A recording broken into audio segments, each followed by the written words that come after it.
Control might feel like leadership, but really it isn't.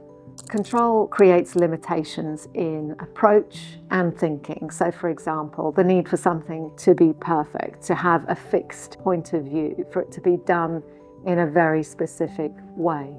The problem with control is it comes with a high dose of fear, high levels of cortisol, stress, and a sense of either fight, flight, or freeze. So it can feel like something isn't good enough, that we're not going to meet the deadline, that it's immovable, that another solution isn't possible. And in turn, fear stifles creativity, because we can only be creative when we feel safe. We can only really problem solve and be generous in that when we feel safe.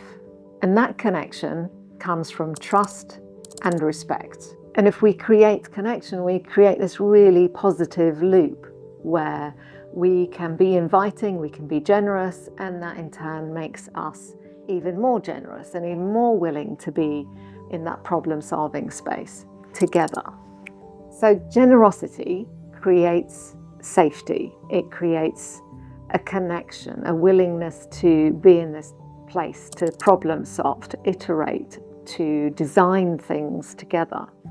And when we can do that with people, we actually create this synchrony of thought, of energy, and that is an incredibly powerful space. It's a really useful emotion and state to be in. It's like being in flow together with people.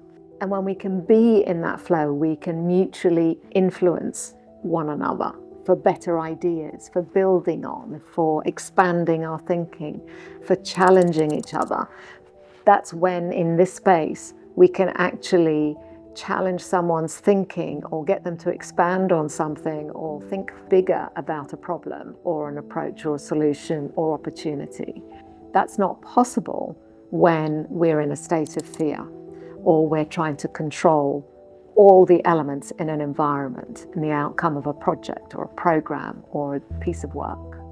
And what's really important to understand about this is that this space is actually quite fragile, it's delicate. And as a leader, and specifically a coach leader, you understand that. You understand both how precious it is to be in this state of flow, to have this synchrony with people, to not need to be 100% in control, because you know that what comes out of that, the output, the possibilities, is so magnificent. Coach leaders understand that that space of synchrony and connection and creative problem solving, that environment is really quite fragile. It's delicate because all it takes is for one person to be a little bit harsh or uncompromising or difficult in an exchange, and that environment, that connection, that trust and safety is easily broken.